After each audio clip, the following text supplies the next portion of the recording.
Bismillahirrahmanirrahim. Alhamdulillahirabbil alamin. Assalatu wassalamu ala sayyidina Muhammad wa ala alihi wa sahbihi ajma'in, amma ba'd. Al-latifatur rabi'ah. Utawi iki iku hikmah kang kaping 4. An-nuktatu fil ayatil karimah. Utawi inti poin di dalam ayat yamhaqullahu riba wa yurbis sadaqat, bahwa Allah menghapus keuntungan yang didapat dari riba mesti akan hancur. Sebaliknya sedekah meskipun kelihatan kurang, tapi Allah yurbi, Allah malah mundak nih, Allah malah nambah. Apa titik poin dari sini? Annal murabi yatlubu birriba ziyadatal mal, bahwa pelaku riba yatlub, dia mengejar ziyadatal mal, bertambahnya aset harta, berriba dengan praktek riba itu. Wa mani'us sadaqah innama yamna'uha litalabi ziyadatil amwal. Sedang orang yang menolak zakat, sesungguhnya alasan dia menolak zakat itu sama, untuk mengejar bertambahnya harta. Riba mengejar bertambahnya harta, enggak gelem zakat, juga ingin hartanya terus bertambah. Fabayyana subhanahu annar riba sababun nuqsan tunan nama. Kemudian Allah yang Maha Suci menjelaskan bahwa riba itu malah menjadi sebab berkurangnya harta, bukan malah berkembang. Wa annas sadaqah sababun nama tunan nuqsan, dan bahwa sedekah atau zakat itu menjadi sebab berkembangnya harta, bukan malah berkurang. Waziyadah wan nuqsan innama yakunani bi'tibaril aqibah wan naf'i. Bertambahnya harta atau berkurangnya harta, sungguh bertambah atau berkurang itu dengan melihat akibatnya di akhirat nanti, wa naf'i, dan kemanfaatan fitaro ini di dunia dan akhirat. Riba di dunia kayak badi, ning akhirat hancur. Enggak gelem zakat, di dunia koyok badi, ning akhirat hancur. Nah, menghitung bertambah atau berkurangnya harta, jangan hanya menimbang keuntungan dunia, mesti menghitung juga di akhirat. Itu al-latifatul khamisah. Utawi iki iku hikmah yang kelima. Qauluhu ta'ala fa'dhanu biharbim minallah wa rasulih. Bersiap-siaplah kalian, ketahuilah olehmu akan ada perang, serbuan, serangan, musibah bertubi-tubi dari Allah dan Rasulnya. Tangkirul harbi lit tafkhim, menakirohkan lafad harbin, fa'dhanu biharbin, tidak dimakrifat, bukan kok fa'dhanu bil harbi, bukan bil harbi, tapi pakai nakiroh tanwin gimana? Bi harbin. Mengapa dinakirohkan Mas? Tangkirul harbi litafkhim. Menakirohkan lafad harbin itu untuk tujuan tafkhim, dibesar-besarkan. Jadi perang yang kayak apa gitu, perang besar, bahaya. Cara saiki ngono, iku digawe nakiroh gak bahaya ta? Bahaya. Ya. Digawe nakiroh gak bahaya ta? Tunggu sing apik Mas, aja biasa murat mari turut kelas. Si SMP wis belajarane aneh. Ayo sing manut. Aja ndelik-ndelik. Waqad zajaha fakhamatan wa haulan, dan benar-benar menambah semakin terasa besar, wa haulan dan semakin terasa menakutkan, nisbatuha ilasmillahil a'zam, mengkaitkan serangan atau perang itu dikaitkan dengan Allah. Jadi pengumumannya awas lek kon tetep riba padahal wis dikandani, bersiaplah menerima serbuan dari Gusti Allah. Bukan serbuan teko semut, serbuan teko cikungunya, serbuan teko Covid. Ini serbuan langsung teko Gusti Allah, sing dilaknati, sing kena penyakit macam-macam, sing anak putu mono sing gendeng, ayanen, macam-macam. Ya, wong jenenge barokahnya dicabut, enggak karu-karuan. Itulah serbuan dari Gusti Allah. Di luar dugaan manusia. Bukan hanya dari Allah wa ila rasulihi, serbuan itu juga dikaitkan dengan Rasulullah. Rasul enggak mau mensyafaati. Alladzi huwa asrafu khaliqatihi. Yang mana Rasulullah sallallahu alaihi wasallam itu semulia-mulia makhluknya sallallahu alaihi wasallam. Maksudnya fa'dhanu ayqinu binaw'in minal harbi azim. Meyakinilah kalian dengan adanya semacam peperangan yang sangat besar dari Gusti Allah.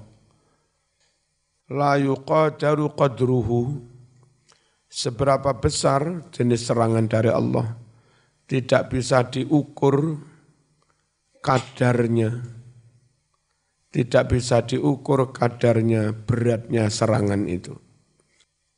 Kainin min indillah wa rasulih, yang mana serangan itu berasal dari Gusti Allah dan Rasulnya. Diperangi padha menungsone wis kelabaan, kedodoran, apa maneh sing merangi Gusti Allah. Wa man harabahu Allahu wa rasuluh la yuflihu abadan. Dan siapapun yang mana diperangi oleh Allah dan Rasulnya, ya dia enggak akan menang abadan selamanya. Bagaimana mungkin menang wong lawannya Gusti Allah. Lagi Arab menang dicidas mati. Lagi Arab menang dicidas kena fitnah. Lagi kata orang Arab menang dicidas anaknya tabrak truk. Enggak bakal menang Mas perang melawan Gusti Allah. Wa fihi ima'un ila su'il khatimah.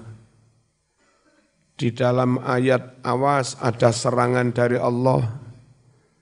Itu ada isyarat, ada signal, ada sinyal akan adanya mati su'ul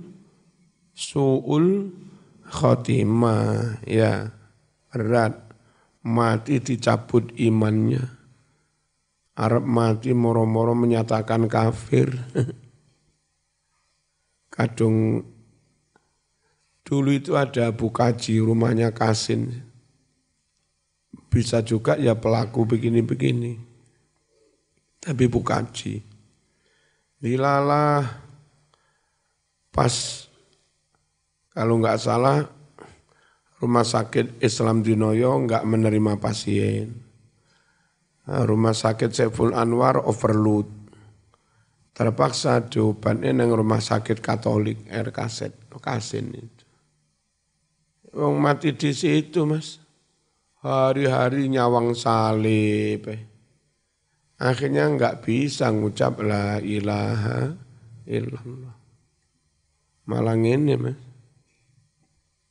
Padahal buka haji. Bisa, Mas, karena riba terus-terusan matinya su'ul khatimah. Pas mati copot imani. Hati-hati. Serangan dari Gusti Allah. Ada isyarat orang itu bakal su'ul khotimah.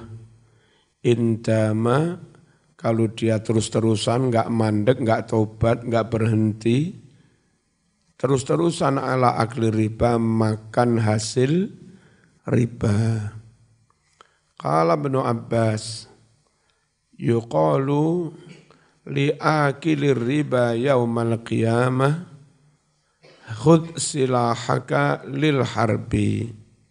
Kelak di hari kiamat akan dikatakan kepada orang yang pemakan riba, di hari kiamat dikatain kayak apa?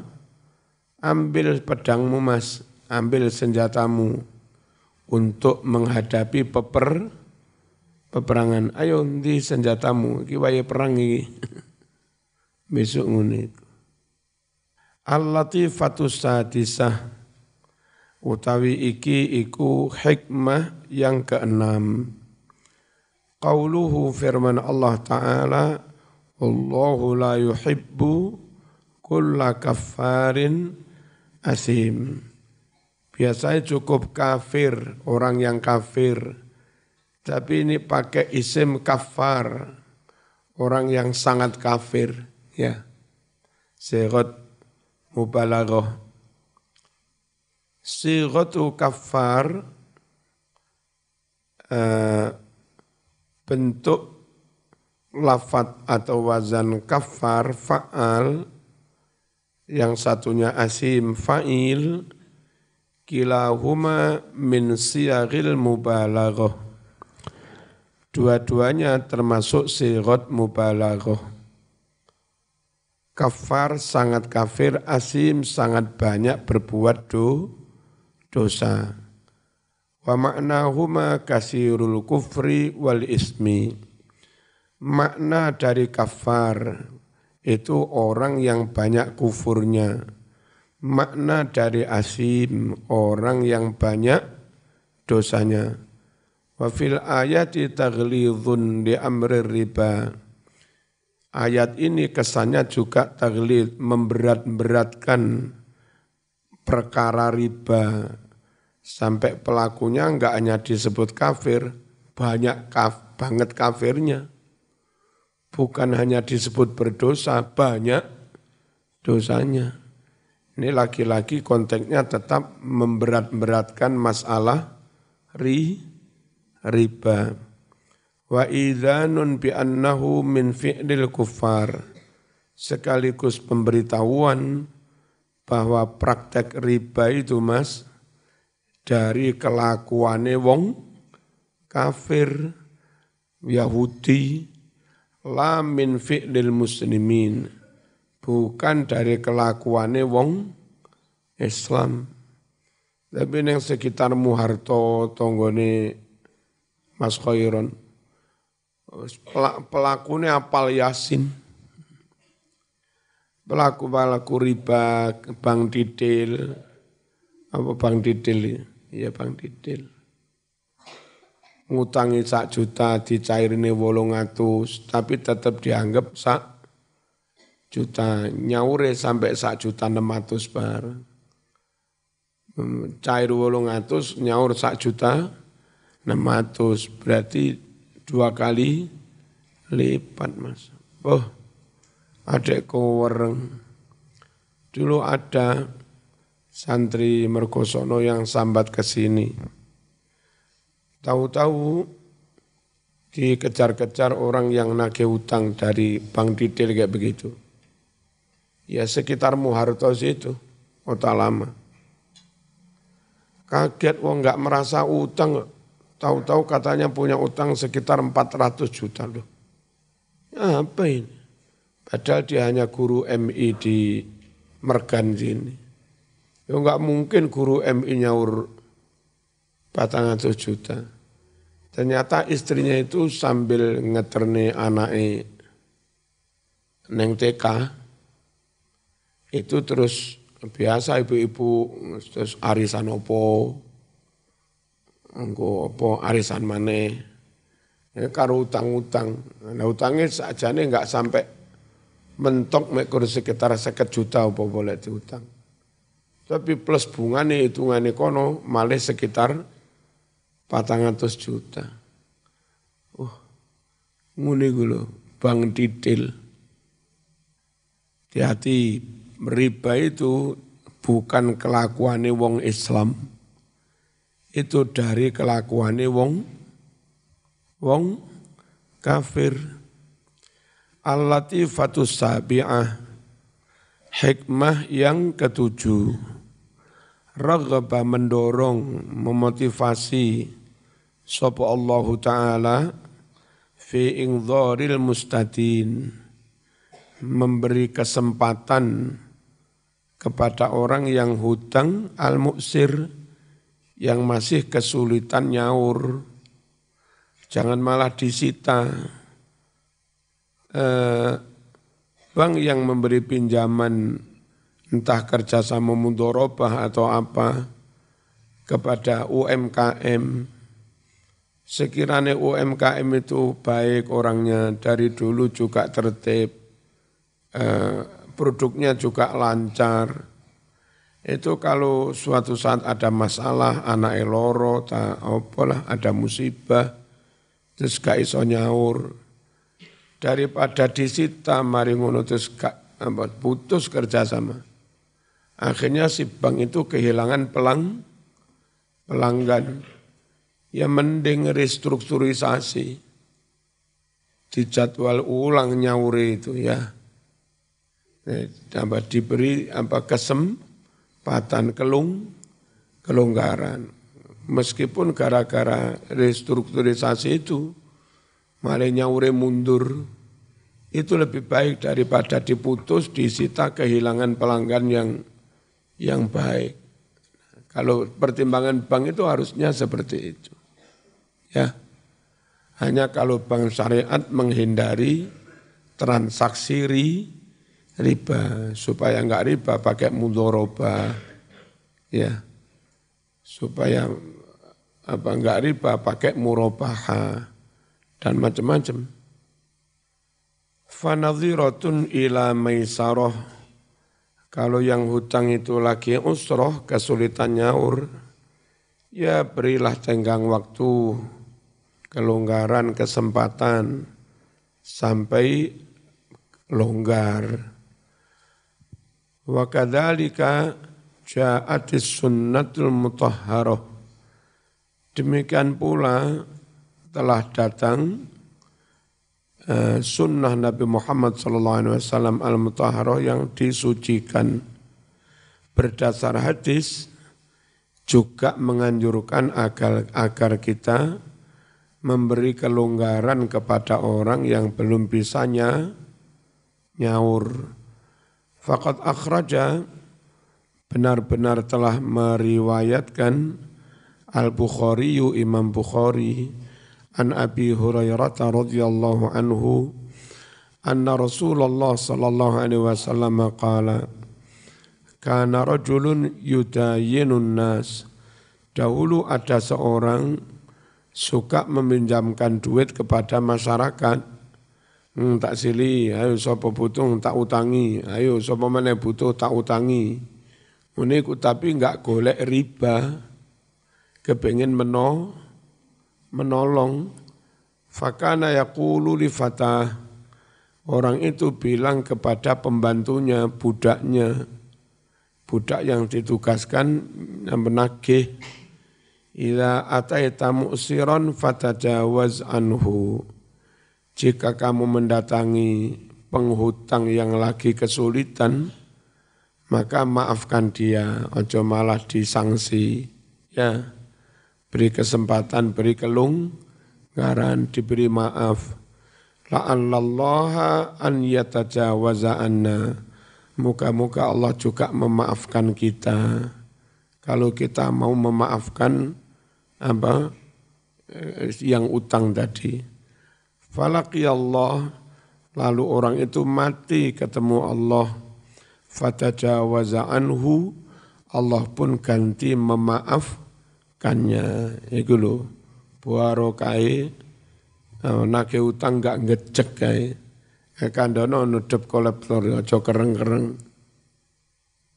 Qala al-muhayyimi fa idza stawfat da'in haqqahu bitadyiq 'alal madyun istawfallahu minhu huquqahu bitadyiq. Al-muhayyimi dawuh, jika nagih ad-da'in yang menghutangi, haqqahu menagih haknya, tapi carane bitadyiq, dengan mempersulit, dengan mempressing, menekan terus, alal madyun, kepada orang yang hutang. Kalau orang carane nagih mepet, menekan, mempresur, mengintimidasi, awas kon, istawfallahu minhu hukukahu, Allah juga akan menagih haknya dari dia. Bitadyiq, dengan cara yang sama, ditekan, ya dipressing, diintimidasi, ditakut-takuti. Tapi wa insamahahu, jika dia toleran kepada yang hutang, memberi kelonggaran, memaafkan, fallahu aula bil musamahah, maka Allah lebih berhak untuk juga memberi toleransi, memberi kelonggaran, memberi diskresi, memberi kebijakan. Ya, al-latifatus tsaminah, hikmah yang ke-8. Qala ba'dul ulama, man ta'ammala hadhil ayat wa mashtamalat alaihi min uqubati ahli riba wa mustahillihi akbaru jurmahu wa ismahu.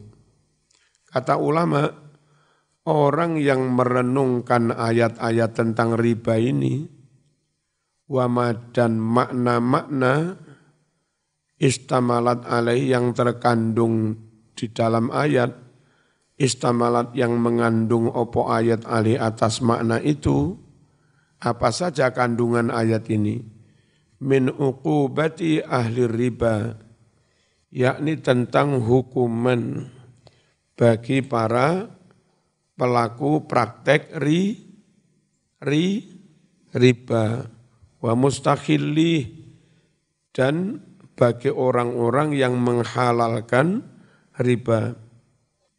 Orang yang merenungkan ayat ini lalu tahu betapa besar azab bagi pelaku riba, akbaro jurmahu, orang itu pasti menganggap besar kejahatan riba. Wa ismahu, menganggap besar dosanya riba. Apa saja? Gara-gara riba nanti bangun dari alam kubur sempoyongan teler, nabrak-nabrak, ya. Itu apa? Yatakhabbatuhu syaitanu minal mas, kayak wong gendeng, mlakune ngawur membabi buta.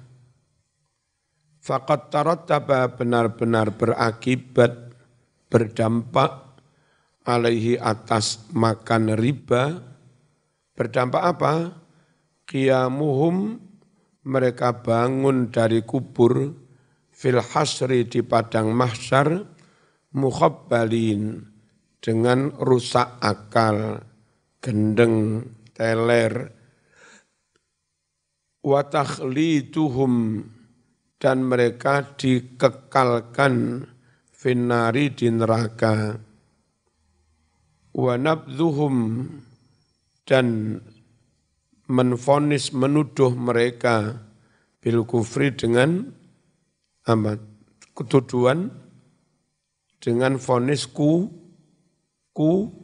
kufur wal harbu dan serangan peperangan minallahi wa rasulih dari Allah dan Rasulnya wal la'natu daimah dan laknat yang langgeng lahum kepada para pemakan riba. Koyok ngono kuwi lek gelem angan-angan ayat hadis tentang riba. Benar-benar orang akan menyimpulkan riba itu kejahatan yang sangat besar. Sehingga layak dilaknati, diadab kekal selamanya. Tangi ning padang mahsyar gendeng, teler,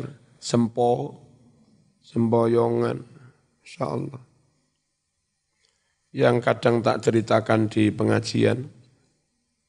Dulu di dekat Masjid Nur Kidul Pasar, ada orang hafid Quran.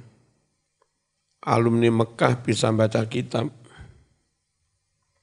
Itu serbane lho Mas, kadang tertinggal neng lokalisasi sawetane blimbing. Padahal Ustaz hafid Quran. Ngono kadang serbane kari nang Kalisari kan. Aneh banget. Ngalim apal Quran kelakuannya bejat ya. Mbah Mas Duki Mahfud Abai Gus Is penasaran. Iki opo sih penyebabnya itu? Wong ngalime kaya ngono kok kelakuannya rusak. Cobalah ya Mas Duki nanya-nanya nyari tahu. Akhirnya mendapat jawaban informasi.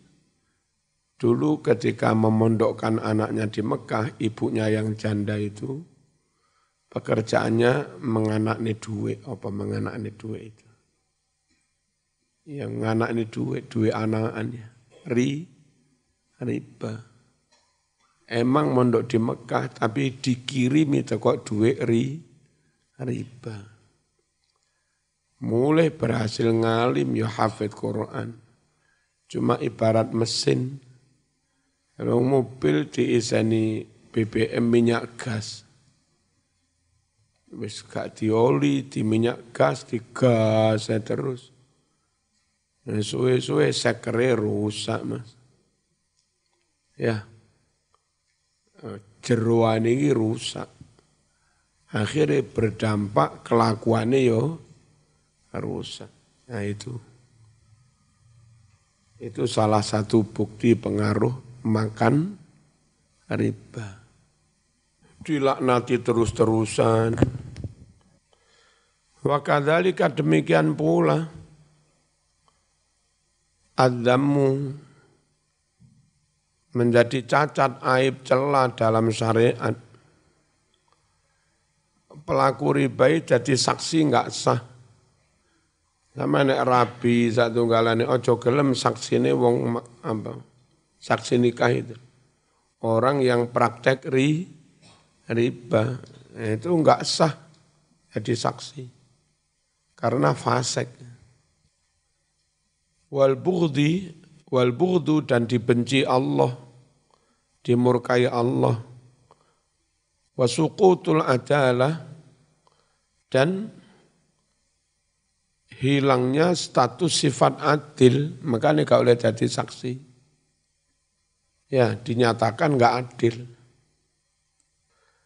Wa zawalul amanah, hilang sifat amanahnya, padahal syaratnya saksi ya amanah, ya adil. Nah, ini pelaku riba dinyatakan sudah tidak adil, tidak amanah. Wa husulul qaswah wal ghaladhah atau ghilzah, dan tercapainya keras hati, malih ngamuan, meskipun serbanan tapi ngamuan, meskipun cobaan tapi ngamuan. Ini biasa yang ini kroso enggak kroso, sering mangan duit lam yakna, duit sing enggak genah. Istilahnya Habib Umar, duit lam yakna. Ya, Habib Umar Semarang.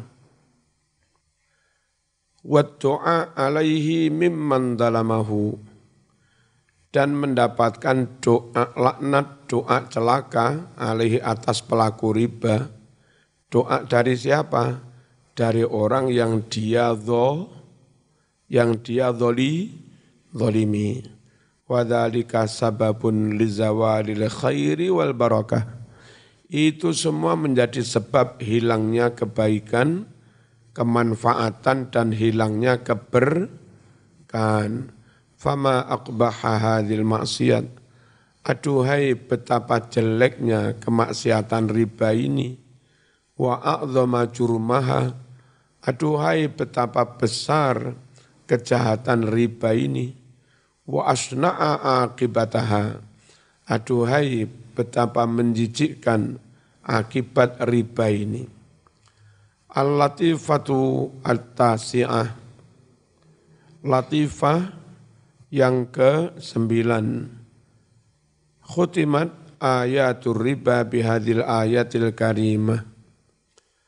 Ayat-ayat tentang riba dipungkasi dengan ayat berikut ini. Mana? Wattaqu yawman turja'una fihi ilallah. Takutlah kalian akan adanya suatu hari yang mana di hari itu kalian dikembalikan menghadap Gusti Allah dalam keadaan badok riba.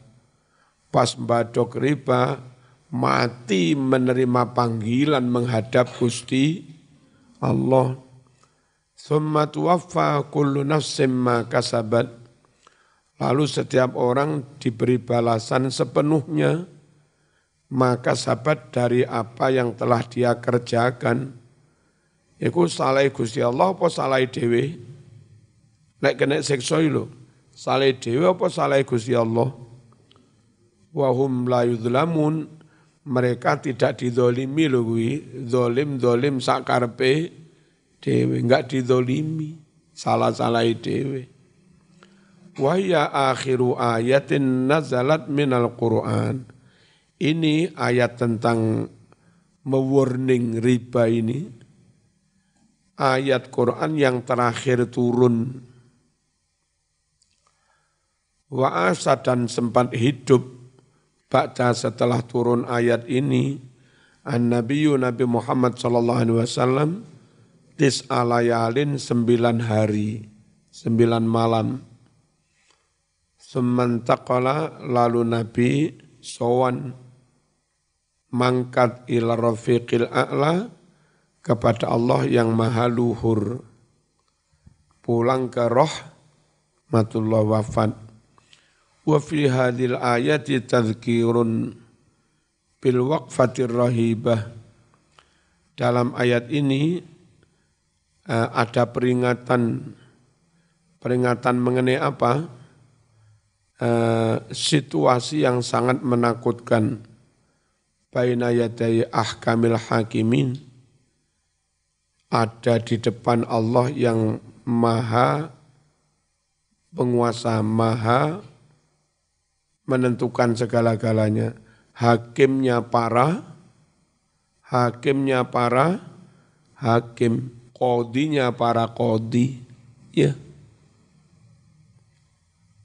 Yang hari itu bondo akeh rano gunane, anak akeh rano gunane kecuali sing atine apik, iman, tauhid, ikhlas, ridho, gak dendam, gak dengki. Mereka yang selamat. Yauma la yanfa'u malu wala banun illa man atallaha biqalbin salim. Hari kiamat yang mana harta tidak berguna, enggak menyelamatkan, wala banun pun pula anak banyak juga enggak menyelamatkan, enggak berguna. Illa man atallah biqalbin salim. Kecuali orang yang datang menghadap Allah dengan hati yang sehat. Enggak ada penyakit kufur, enggak ada penyakit syirik, enggak ada penyakit munafik, enggak ada penyakit riya, dendam, dengki, bermusuhan dengan sesama muslim, enggak ada. Itu yang diterima Allah. Ada sedikit catatan, kayak banun, ibnun, jamaknya banun, itu bukan jamak mudzakkar salim. Meskipun mirip-mirip, karena syaratnya jamak mudzakkar salim itu, ketika dijamakkan, isim itu enggak berubah bentuknya. Zaitun, zaitun, ya tetap muslimun, muslimun. Ya. Terus kalau isim sifat itu pakai wazan isim fa'il, isim maf'ul. Qaidun, jalisun. Ibnun itu enggak memenuhi syarat. Ya. Ketentuan tentang jamak mudzakkar salim. Ibnun banun, ibnun malih banun. Lafadznya berubah. Sehingga dia masuk kategori hukumnya jamak taksir. Karena dianggap kayak jamak taksir, maka fiilnya boleh mudzakkar, boleh muannas. Kayak di ayatnya tentang Fir'aun itu. Amantu billadzi amanat bihi banu Israel. Saya sekarang beriman kepada Allah yang juga diimani oleh Bani Israel. Amanat bihi banu Israel. Bukan amanah di Quran, tapi amanat. Banu, fa'ilnya lafadz banu. Dianggap mu'annas. Fi'ilnya amanat. Mengapa? Memang bukan jamak mudzakkar salim dia. Hukumnya sama dengan jamak taksir. Nah, begitu juga redaksi Hizib Nasor yang dari Mbah Makrus Ali, adat al-adun wajaru warajaunallaha. Wong al-adun kok adat, kok tidak ada, kok enggak taknis. Adat al-adun syaratnya jamak mudzakkar salim itu full lanang. Kayak wedok muslimat, lanang muslimun, ini mudzakkar salim tenan, lanang tenan. Sementara al-adun para musuh ya iso lanang ya iso wedok campur-campur, ya. Enggak full mudzakkar. Nah karena lafaz al-adun enggak full mudzakkar, campur lanang wedok, maka kurang memenuhi syarat kriteria sebagai jamak mudzakkar salim. Sehingga fiilnya digawe muannas adat. Itu. Nah, saya perlu menjelaskan begini. Kadang ada arek sok pinter nahwu nyalah-nyalahne Mbah Makrus Ali. Apa Mbah Makrus Ali? Gak ngerti nahwu soro.